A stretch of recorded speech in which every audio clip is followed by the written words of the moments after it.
வணக்கம், welcome to Gowri's kitchen. இன்னைக்கு சீரக சாதம் செய்கிறது எப்படின்னு பார்க்கலாம். இது உடம்புக்கு ரொம்ப நல்லது, ஜீரணம் ஆகும், நல்லா இந்த குளிருக்கும் நல்லா இருக்கும். சாதம் மீதி இருக்க சாதம் எடுக்கிறனாலும் சரி, இல்லைன்னா சாதம் கொஞ்சம் உதிரியாக வடித்து நல்லா ஆறி இருக்கணும். ஒரு 2 கப்பு சாதம் இருக்குது.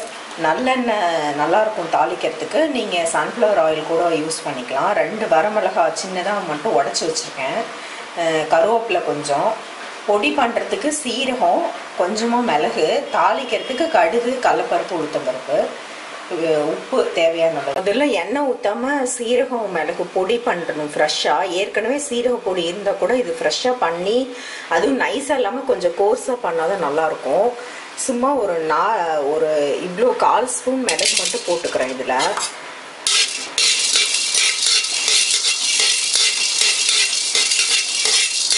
ஒரு 1/4 ஸ்பூன் இல்லைன்னா 1/2 ஸ்பூன் மிளகு போட்டுக்கோங்க.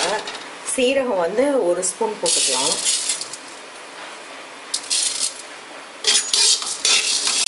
படப்படன் வெடிக்கும். வெடிச்சதுக்கப்புறம் எடுத்து ட்ரை மிக்சியில் போட்டு பொடி பண்ணிக்கலாம். இதில் 2 ஸ்பூன் மட்டும் நல்லெண்ணெய் ஊற்றிருக்கேன். இதில் கடுகு, கடலைப்பருப்பு, உளுத்தம்பருப்பு, கொஞ்சமாக சீரகம் தாளிச்சிக்கலாம்.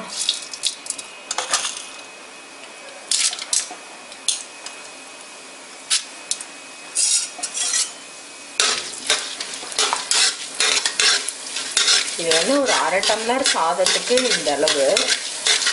இந்த சீரக மிளகு ட்ரை ரோஸ்ட் பண்ணது இப்போ ஒரு கோர்ஸாக பொடி பண்ணியாச்சு. நல்லா ஃப்ரெஷ்ஷாக பண்ணதுனால நல்ல ஸ்மெல் அடிக்கும். இப்போ இது பொரியும் போது லேசாக சீரகம் இதில் போட்டுக்கலாம். சும்மா ஒரு 1/4 ஸ்பூன் மட்டும் சீரகம் போடுறேன்.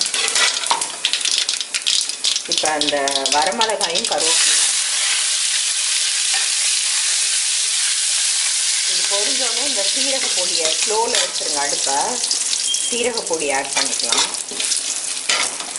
முதல்ல பெருங்காயம் சொல்ல மறந்துட்டேன். சும்மா ஒரு பிஞ்ச் பெருங்காயம் ஆட் பண்ணிக்கலாம்.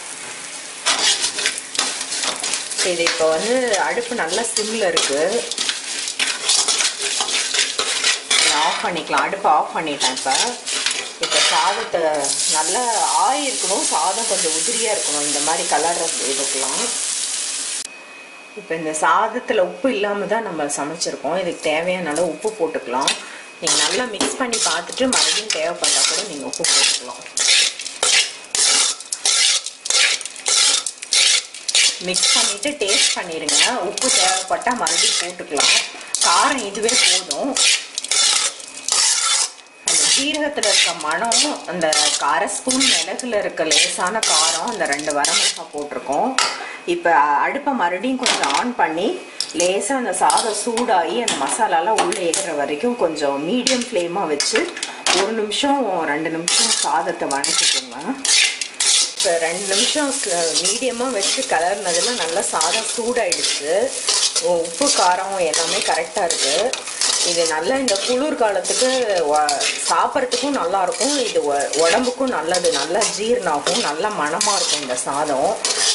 இதில் நீங்கள் வேணும்னா எண்ணெயில் கடலைப்பருப்பு, உளுத்தம்பருப்பு வணக்கும் போதே 2 முந்திரி பருப்பு உடச்சி போட்டுக்கலாம். இல்லைன்னா கடலைக்கொட்டை அதுவும் போட்டு வறுத்துக்கலாம். அது உங்களோட ஆப்ஷன் தான். இது சூடான சீரக சாதம் ரெடி ஆகிடுச்சு. இதை நீங்கள் செஞ்சு பார்த்துட்டு எப்படி இருக்குன்னு உங்கள் ஃபீட்பேக் கமெண்ட் ஷேர் பண்ணி